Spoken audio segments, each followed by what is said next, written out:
അന്തരിച്ച ബിലീവിയസ് eastern church മെത്രാപ്പോലീത്ത അത്തനേഷ്യസ് യോഹന്നാന്റെ ഖബറടക്കം തിരുവല്ല കുറ്റിപ്പുഴയിലെ സഭാ ആസ്ഥാനത്ത് നടക്കും. ഭൗതികദേഹം അമേരിക്കയിൽ നിന്ന് നാട്ടിലേക്ക് കൊണ്ടുവരുന്ന തീയതി ഇന്നറിയാം. പുതിയ മെത്രാപ്പോലീത്തയെ തെരഞ്ഞെടുക്കും വരെ താൽക്കാലിക ഭരണ ചുമതല 9-അംഗ ബിഷപ്പ് കൗൺസിലിനാണ്. മാർ അത്താനേഷ്യസ് യോഹാൻ മെത്രാപ്പൊലീത്തയുടെ സംസ്കാര ചടങ്ങുകളുടെ തീരുമാനങ്ങൾക്കായി ഇന്നലെ വൈകിട്ട് സഭാ ആസ്ഥാനത്ത് സിനഡ് യോഗം ചേർന്നു. തിരുവല്ല കുറ്റപ്പുഴയിലെ സഭാ ആസ്ഥാനത്താണ് സംസ്കാര ചടങ്ങുകൾ നടക്കുക. 8 മുതൽ 10 ദിവസത്തിനുള്ളിലാകും ചടങ്ങ്. ഭൗതികദേഹം അമേരിക്കയിൽ നിന്നും നാട്ടിലേക്ക് കൊണ്ടുവരുന്നത് സംബന്ധിച്ച് ഇന്ന് തീരുമാനമുണ്ടാകും. പുതിയ മെത്രാപ്പൊലീത്തയെ തിരഞ്ഞെടുക്കും വരെ താൽക്കാലിക ഭരണ ചുമതല 9-അംഗ ബിഷപ്പ് കൗൺസിലിന് നൽകാൻ സഭാ സിനഡ് തീരുമാനിച്ചു.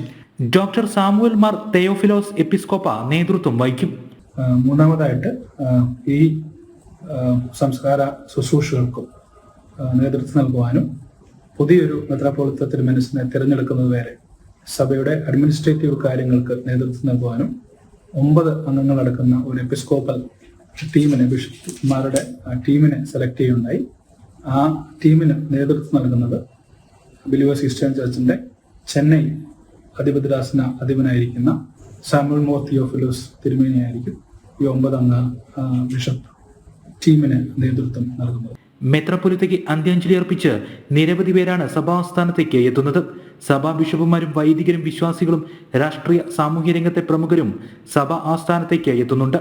3 ദിവസം മുൻപാണ് അമേരിക്കയിലെ ഡാലസിൽ വെച്ച് പ്രഭാത നടത്തത്തിനിടെ വാഹനാപകടത്തിൽ മെത്രാപ്പൊലീത്തയ്ക്ക് പരിക്കേൽക്കുകയും തുടർന്ന് മരണം സംഭവിക്കുകയും ചെയ്തത്. ജനം, പത്തനംതിട്ട.